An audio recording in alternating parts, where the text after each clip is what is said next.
You just finished a can of coffee on a busy street in Tokyo. You look left, you look right, you walk half a block, then another block. You check near the convenience store, nothing. You duck into a side street, still nothing. There is literally nowhere to throw away your trash. So you do what every confused tourist in Japan eventually learns to do. You put it in your bag, carry it with you for the next 3 hours, and throw it away when you finally get back to your hotel room. This is the reality of walking around one of the most modern, most populated, most efficient cities on Earth, a city with almost no public trash cans. And the strangest part? The streets are immaculate. No overflowing bins, no garbage on the sidewalk, no litter blowing through the subway stations. Just clean, everywhere, all the time. How does that work? How does a city of 14 million people produce almost no visible trash without any trash cans to throw it in? The answer reveals something profound about Japanese society that goes way deeper than just cleanliness. If you visited Japan before 1995, you would have seen trash cans, plenty of them, on street corners, near vending machines, outside convenience stores. Normal, like any other modern city. Then, on March 20th, 1995, everything changed. A cult called Aum Shinrikyo released sarin nerve gas on the Tokyo subway system during morning rush hour. It was one of the most horrifying terrorist attacks in Japanese history. 13 people died, thousands were injured, and the entire country was shaken. In the investigation that followed, authorities realized that the attackers had used public trash cans as concealment points for their devices. Almost overnight, the Tokyo metropolitan government began removing public garbage bins from train stations and high-traffic areas across the city. Other cities followed, then more cities. Then the removals kept going, and never really stopped. Nearly 3 decades later, public trash cans in Japan are genuinely rare. You'll occasionally find them near vending machines or at convenience store entrances, but the dense network of street corner bins that every other major city takes for granted simply doesn't exist here. The sarin attack was the trigger, but here's the thing. Japan kept the bins away long after any immediate security threat faded, which means something else was going on, something cultural. To understand why Japan not only accepted but embraced the removal of public trash cans, you need to understand one of the core values woven into Japanese culture from early childhood. You are responsible for your own waste. This isn't a slogan on a poster. It's a value that's actively taught and reinforced throughout Japanese life, starting in school. Japanese schools, famously, have no janitors. Let that sink in. Students clean their own classrooms. They mop the hallways. They scrub the toilets. They wipe down the cafeteria tables after lunch every single day. This practice is called soji, cleaning time, and it happens in virtually every school across the country.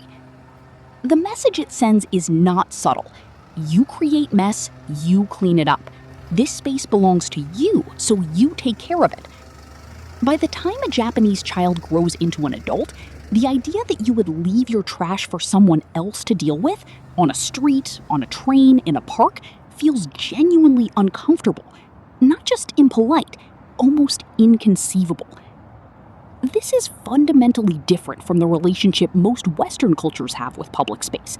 In many cities, public trash cans exist precisely because the default assumption is that people will litter without them.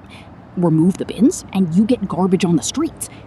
Japan flipped that assumption entirely. Remove the bins, and the streets are still clean, because the responsibility never transferred to the bin in the first place. It stayed with the person. Let's go deeper into the school cleaning culture, because it's more extraordinary than it might sound. Soji isn't just a chore. It's a structured daily ritual that lasts about 15 to 20 minutes and involves every student in the building, from first graders to high schoolers. Students are divided into cleaning teams that rotate responsibilities: classrooms, hallways, bathrooms, the school grounds outside. No one is exempt. Not the kids with wealthy parents, not the star athletes, not the class president. Everyone cleans. The philosophy behind this practice comes from a concept called soji seishin, the spirit of cleaning, which ties physical cleanliness to mental discipline, humility, and respect for shared spaces.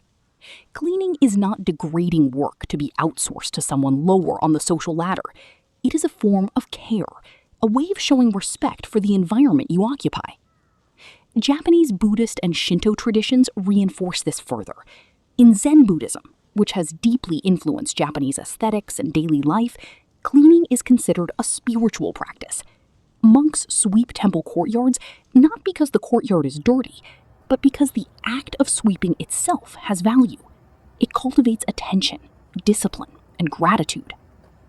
When you grow up cleaning your school every day and understanding cleaning as an act of respect rather than a punishment, you carry that relationship with cleanliness for the rest of your life, and you don't leave your coffee cup on the sidewalk. So if there are no bins, what do people actually do with their garbage? They carry it. This sounds like a minor inconvenience, but in Japan, it's been elevated in a very Japanese way into a kind of quiet art form. Many Japanese people carry small gomibukuro, personal trash bags, in their purses or backpacks.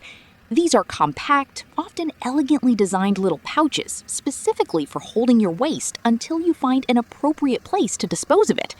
They are sold in convenience stores and 100-yen shops, come in dozens of designs, and are considered a normal, unremarkable, everyday item.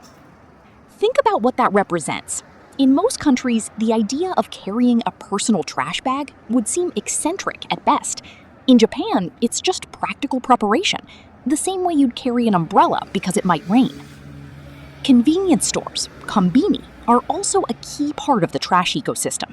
Japan's convenience stores are legendary for their density. There are over 55,000 of them across the country, and for their quality.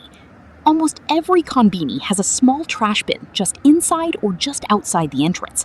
The unwritten social rule is that this bin is for trash from that store. The wrapper from the onigiri you just bought there, the cup from the coffee machine. It's not a public dump, but it provides a release valve for people who are at the end of their carrying capacity. The system works because everyone understands the rules, not because the rules are written down anywhere, but because they've been absorbed through years of cultural osmosis. Here's where Japan's relationship with trash goes from impressive to almost intimidating. It's not just that Japanese people don't litter, it's that the entire country has a waste management system of staggering complexity, and people actually follow it. In most Japanese cities and towns, garbage is sorted into anywhere from 4 to 10 separate categories, depending on the municipality. We're not talking about a simple trash versus recycling split. We're talking about burnable waste, kitchen scraps, paper, some plastics. Non-burnable waste, glass, ceramics, certain metals. Plastic containers and packaging, rinsed and sorted separately by safety. Cans, aluminum and steel separated in some areas. Bottles, glass separated by color in some municipalities. PET bottles, caps and labels removed and sorted separately. Cardboard and paper. Large waste, furniture, appliances, requiring special scheduling and sometimes a fee. And each category has a specific day it can be put out. Miss the day, even by an hour, and you're expected to keep your garbage at home until the next collection. In some municipalities, bags must be transparent so collection workers can verify proper sorting. Improperly sorted garbage can be rejected, left at the curb with a sticker explaining what's wrong. To a Western visitor, this sounds like an unenforceable nightmare, but it works. Japan's recycling rates are among the highest in the developed world, and landfill usage is dramatically lower than comparable nations. It works because the same cultural foundation applies. Your waste is your responsibility to be handled with care and attention, not dumped and forgotten. So why does Japan have almost no trash cans? It started with a tragedy. The 1995 sarin attack gave authorities a reason to remove bins from public spaces. But Japan didn't fall apart. The streets didn't fill with garbage. Because the bins were never really what was keeping Japan clean. What keeps Japan clean is something built into the culture at a fundamental level. Through schools that teach children to clean up after themselves every single day.